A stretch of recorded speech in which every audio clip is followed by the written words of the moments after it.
kita artinya udah pendakian ternyata wah ini kayaknya kok arahnya hilang nih. Nah itu apa yang harus kita lakuin tuh Pak? Stop.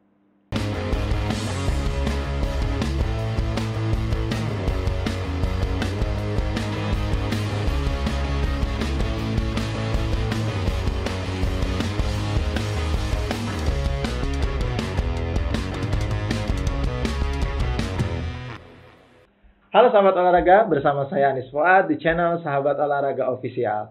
Kali ini kita masuk ke sesi Sport Experience. Dan kali ini kita ditemani oleh tamu yang luar biasa. Dia adalah Pak Hatman Nugraha. Selamat siang sahabat olahraga. Oke Pak Hatman, terima kasih banyak. Terima kasih Bang Fuad. Gimana kabarnya, sehat ya Pak? Alhamdulillah baik Bang Fuad. Alhamdulillah, makasih banyak Pak Hatman udah menyempatkan waktunya di tengah Sama-sama. kesibukan yang luar biasa nih. Oke. Sahabat olahraga dimanapun, di sesi kali ini kita akan membahas mengenai penyebab fenomenal ya, penyebab kenapa banyak pendaki gunung itu yang hilang. Oleh karena itu kita akan mendengarkan nih informasi dan berbagi pengalaman dari Pak Hatman, karena Pak Hatman ini adalah seorang dosen olahraga rekreasi di Fakultas Ilmu Keolahragaan. Dan juga dia sebagai anggota APGI atau Asosiasi Pemandu Gunung Indonesia. Dan yang luar biasanya dia masih menjadi pendaki aktif, di mana pengalaman yang paling mengharukan dan mengesankan adalah pendakian gunung di McKinley atau gunung yang tertinggi di dunia ya, salah satu gunung tertinggi di dunia pada tahun 2008. Nah, oleh karena itu kita akan bahas nih informasi pengalamannya. Kenapa sih banyak fenomena para pendaki gunung itu hilang? Bagaimana, apa aja sih faktor-faktor yang menyebabkan? Dan bagaimana cara meminimalisir resiko itu semua? Oke, jadi buat sahabat olahraga semua, silakan simak video ini. Tapi sebelum itu silakan subscribe, like, comment, and share. Oke, Pak Hatman, ini ngomongin fenomenal yang lagi hits ya. Artinya apalagi di masa pandemi ini, itu sebenarnya para pendaki itu olahraga rekreasi khususnya naik gunung sebenarnya animonya pada meningkat ya. Betul Bang Fuad. Di beberapa daerah kita lihat informasi di berita tuh. Iya. Nah, oke, jadi dari dilihat fenomenal yang sekarang ini di mana para orang-orang animo pendakinya makin tinggi, tapi di sisi lain kok banyak ya cerita atau informasi banyak pendaki yang hilang. Nah, ngomongin faktor-faktor penyebabnya itu apa ya sebenarnya Pak Hatman ya? Terima kasih Bang Fuad nih. Waduh, saya diberi kesempatan dari sahabat olahraga. Jadi sebelum kita tahu penyebab kenapa banyak pendaki-pendaki yang hilang, tersesat, itu umumnya tuh ada beberapa faktor nih, Bang Fuad. Yang pertama yang pasti ya biasanya ini dialami oleh para pendaki-pendaki pemula ya. Pendaki misalkan baru ya. Dia mengambil jalan pintas yang bukan jalur umum. Ya, kemudian biasanya melakukan pendakian di malam hari. Karena kenapa? Ada juga sih memang para pendaki yang dengan caranya sendiri dia mendaki malam, tapi kalau buat yang pemula terkadang agak sulit karena memang kalau kita malam kita sulit untuk melihat tanda-tanda. Ya kan? Misalkan saat tanda bisa tanda menuju puncak kan banyak tuh di gunung, dan kemudian juga kan kita tidak bisa mengenali apa potensi-potensi yang bisa terjadi di malam hari gitu. Dan juga bisa juga karena satu lagi nih berasal dari diri kita nih Bang Fuad. Ya karena terlalu percaya diri, overconfident gitu. Kita tahu bahwa memang di gunung itu banyak hal yang memang bisa terjadi karena memang banyak hal-hal yang di luar perkiraan kita bisa terjadi. Ya kan? Misal kalau jadi beda kan ada tingkat bahayanya juga tuh Bang Fuad. Nah, salah satunya bahaya dari dalam diri kita sendiri. Nah, udah saya sampaikan tadi kan Bang Fuad. Soalnya terlalu percaya diri, merasa mampu karena melihat dari medsos, enak ya melihat paparan luas, penduduk pun di malam hari. Tapi itu juga bisa membuat kita terlena gitu. Ya. Salah satu lagi faktor yang berasal dari diri kita, kemampuan, keterampilan yang tidak diasah. Karena kalau kegiatan alam terbuka ini memang harus dengan pengalaman seperti Bang Fuad sampaikan. Ya dengan kita melakukan kegiatan di lapangan berulang kali dan Dan itu kan biasanya kan harus ada preparationnya juga ya, latihan Betul, fisik dan persiapan. segala Nah, macam ya. salah satunya kan kita bisa bicara, kalau bicarakan pembagiannya nih Bang Fuad, kita bisa bagi menjadi 3 tuh. Ada faktor subjektif, faktor teknis, sama faktor alam. Misalkan kita bicara tentang faktor subjek, kita penyebabnya dari kita diri sendiri. Apa? Kita tidak memahami namanya navigasi darat, penggunaan kompas, penggunaan peta, kemudian keterampilan kita tidak diasah, ya kan? Kemudian kalau dari faktor teknisnya, kita tidak bisa mengenali daerah yang akan kita tuju, ya kan? Administrasinya seperti apa, ya? Kemudian jalur-jalurnya yang terakhir digunakan itu seperti apa? Dan terakhir memang faktor alam nih Bang Fuad. Nah, faktor alam ini juga terkadang untuk pendaki pemula yang kalau saya lihat secara mental sih lebih banyak seperti itu Bang Fuad. Karena memang ketika dia melihat banyak di medsos, di puncak dia bisa berselfie ria, tapi bukan sebatas itu aja Bang Fuad. Banyak hal yang harus memang dia persiapkan. Oke, nah coba kalau misalnya saya mau breakdown satu persatu. Tadi Bapak sudah jelaskan beberapa faktor yang umum dan yang khusus tadi ya. Nah, kalau ngomongin faktor umum dulu tadi, sorry saya flashback. Berarti kalau misalnya pendakian malam itu sebenarnya nggak disarankan ya Pak? Atau SOP dalam sebuah pendakian itu gimana sih biasanya? Memang sah-sah saja ketika para pendaki itu memilih untuk siang dan malam. Tapi melihat dari unsur keamanan, keselamatan, ya. Pendakian dimulai dari pagi hari, artinya jarak pandang kita lebih luas Bang Fuad dibandingkan malam hari. Ya, kalau malam hari memang ada yang bilang, jadi tidak terasa letih karena memang kita hanya melihat pantulan center saja, jadi fokus saja ke situ.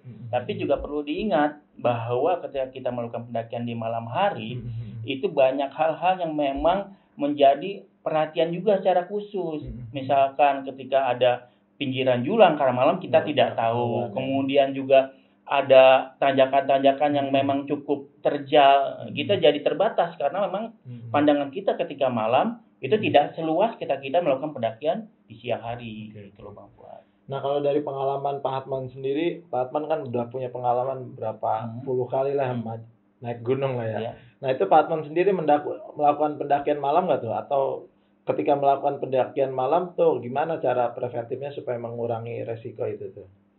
Kalau bicara pendakian, saya lebih safe melakukan pendakian di siang hari Bang Fuad, gitu kan. Kalau memang pendakian malam itu dianggap memang ada beberapa pendaki yang lebih suka mendaki malam, itu sah-sah saja. Tapi kembalikan lagi bahwa memang dasar dari kita melakukan pendakian adalah bagaimana kita bisa melakukan pendakian, kemudian mensyukur nikmat Tuhan bisa sampai di puncak dengan aman dan turun kembali ke rumah bersama orang yang kita cintai juga dengan aman gitu Bang Fuad. Oke, berarti suggest-nya terutama buat para pendaki yang pemula atau milenial yang baru-baru, berarti suggest-nya ya lakuin lah pendakian yang aman lah ya, lebih aman ya, di waktu pagi sampai sore lah gitu Pak Hatman. Nah, terus faktor yang tadi salah satunya yang subjektif ya. Kompas segala macam. Berarti kita sebenarnya idealnya sebelum melakukan pendakian tuh harus ngerti dulu Pak Hatman ya. Harus ngerti kompas dan segala macam ya. Artinya yang arahnya itu ya. Nanti masuknya ke manajemen perjalanan tuh Bang Fuad. Jadi ada tiga. Jadi kita harus bisa manajemen tentang administrasi, tentang perlengkapan, tentang logistik. Nah, itu juga ada pembagiannya tuh. Kalau yang administrasi tadi apa aja Pak Hatman? Kalau administrasi misalkan ya, seperti umumnya ya, dengan kaidah jurnalistik lah, ya kan bisa itu di inventarisir tuh Bang Fuad. Apa kita mau kemana, di mana, ya kan, dengan siapa, kemudian kita akses menuju gunung tersebut pendakiannya dengan melalui apa, bagaimana dengan administrasi perizinannya, bagaimana dengan surat jalannya. Ketika itu selesai, bukan berarti selesai. Ada lagi kemudian persiapan yang harus kita lakukan di luar itu. Apa yang menjadi kebutuhan fisik. Terkadang sering Bang Fuad, berdasarkan data juga banyak kejadian tragedi Hmm. terjadi ketika turun gunung, Bang. Oh. Gitu. Jadi bukan ketika dia sampai di puncak. Naik ya. Nah, kenapa? Salah satu penyebabnya adalah ketika dia turun, dia lupa bahwa kita turun pun perlu fisik. Ya. Hilang fokus, tiba-tiba jalur berbeda. Nah, itu bisa menyesal. Dan saya pikir bahwa ketika kita mendaki gunung, yang tak kalah pentingnya adalah bagaimana kita juga turun dengan selamat. Jadi gunung tetap di situ. Jadi jangan kita berharap bahwa kita harus sampai puncak untuk gunung ini, walaupun itu baru pertama kali. Enggak seperti itu konsepnya. Kita mengukur diri sendiri, karena yang bisa menilai ketika naik gunung adalah menilai diri sendiri, atau mampu atau tidak mampu. Karena pengalaman saya, kebetulan di 2008 bertemu juga di satu camp dengan teman-teman regu dari Afrika Selatan. Salah satu itu ada turun. Dan buat saya itu pembelajaran, Bang Fuad. Itu kejadiannya dia pada saat turun? Iya, dia turun. Ketika itu saya di high camp ya, di 5.300. Tiba-tiba paginya saya keluar tenda, terus kita tanya, kenapa kamu turun? Sepertinya saya belum punya kesempatan untuk pendakian kali ini, Harman.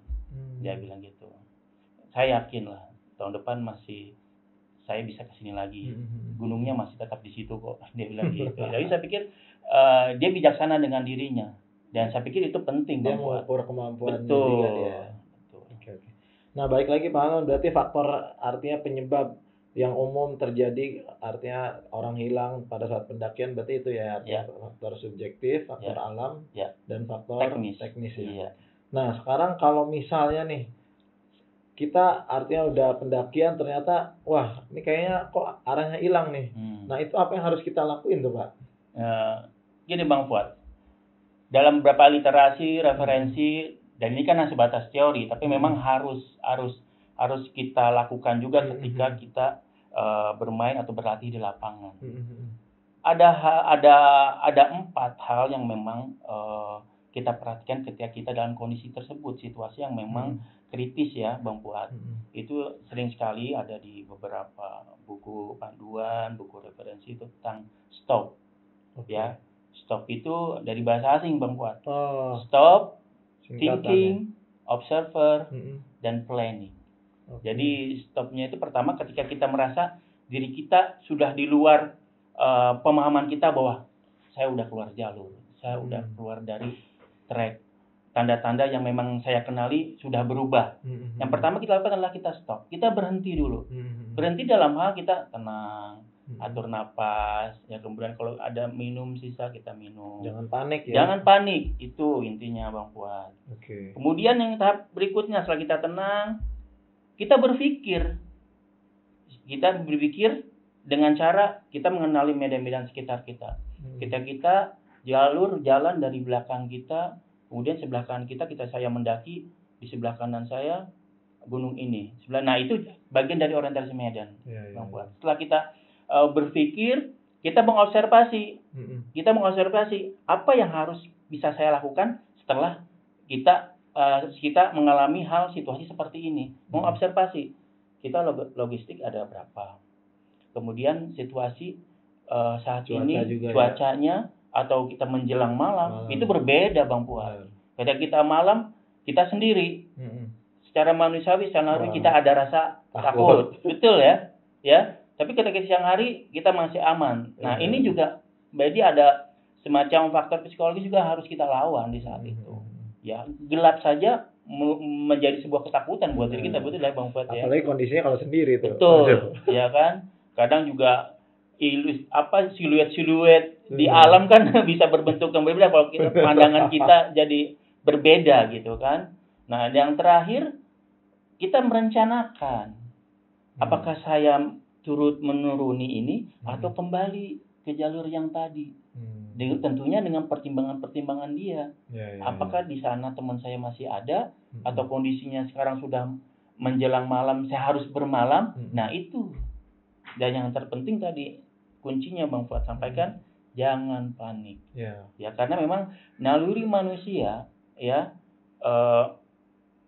dia akan terasa tegang dalam diri dia ketika dia panik, ya dia bisa mengatasi diri sendiri. Benar. Jadi yang terpenting adalah kita tenang, tahu situasi kita ini, tapi kita berusaha untuk tenang. Walaupun memang kalau secara kita pribadi pun kita akan terasa panik, tapi redam rasa panik itu dengan tahapan-tahapan yang seperti tadi, ya. gitu kan. Tapi memang kuncinya tenang itu ya. Betul, Bang. Karena kalau tenang ya kita juga bisa mikirnya lebih jernih ya.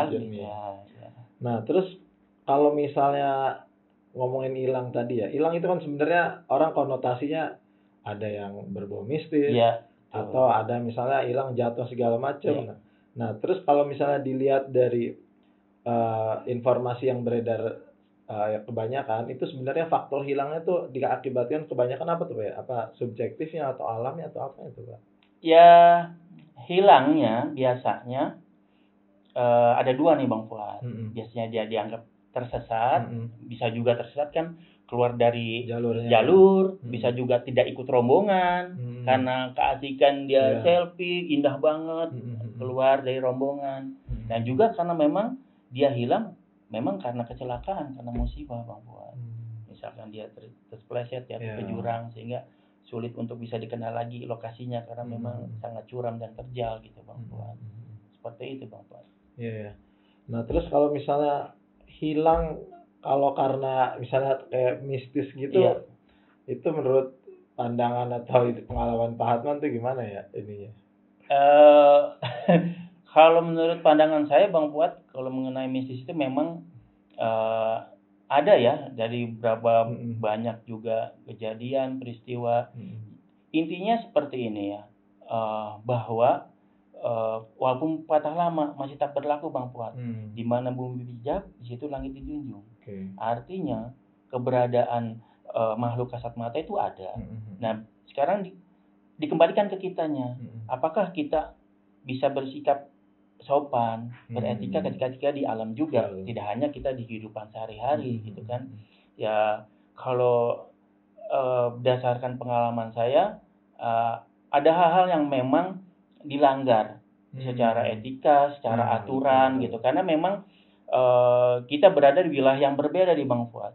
Ya, ketika kita ada di base camp ketemu sama istilahnya tokoh istilahnya tokoh masyarakat atau tokoh pemuda, terkadang kan suka berbagi informasi, jangan ini jangan itu. Ya, tidak ada salahnya kalau kita itu sebatas buat kita itu masuk logika, sebatas itu juga bisa memberikan kita hal positif dalam pendakian kita. Kita juga kan pengen aman gitu Bang Fuad.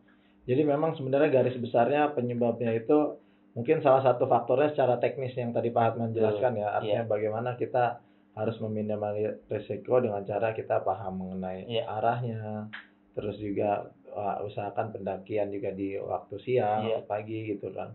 Nah, tapi di samping faktor teknis itu pun artinya kita juga sebagai orang yang bersosial juga harus punya etika yang baik sebenarnya ya. Setuju Bang. Karena kayak malah sebenarnya image atau mitos yang paling sering beredar kan sebenarnya orang hilang tuh selain faktor teknis yang tadi ya faktor non teknis tadi ya.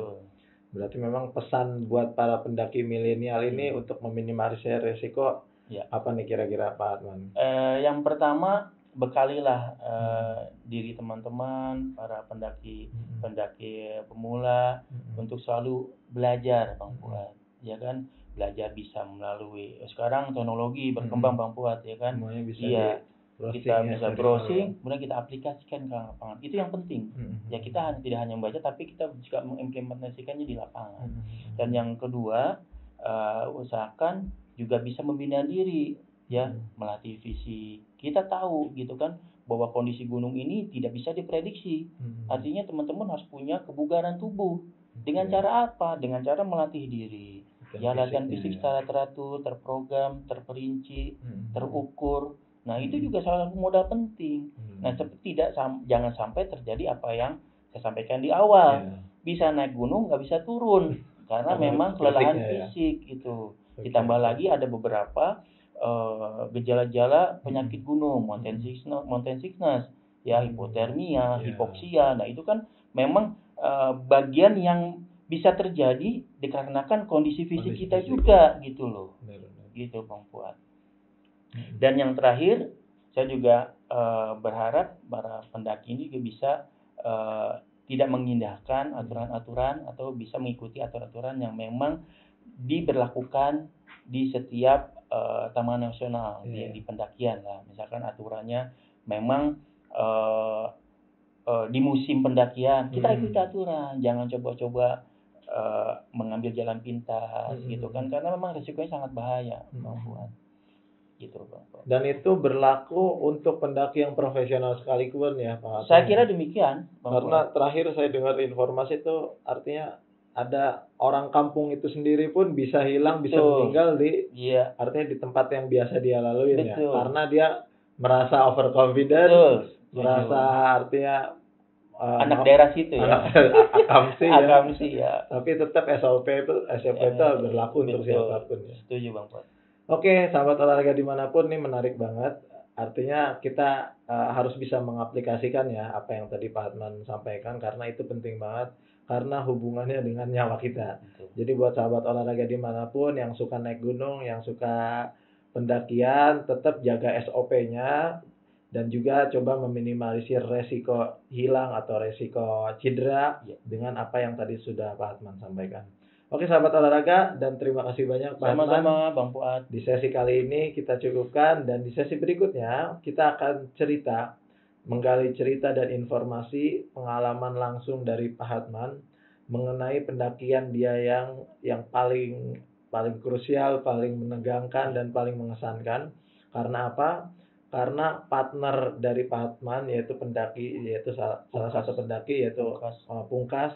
Dia meninggal pada saat pendakian di McKinley. Nah itu ceritanya seperti apa, nanti kita akan bahas di sesi berikutnya.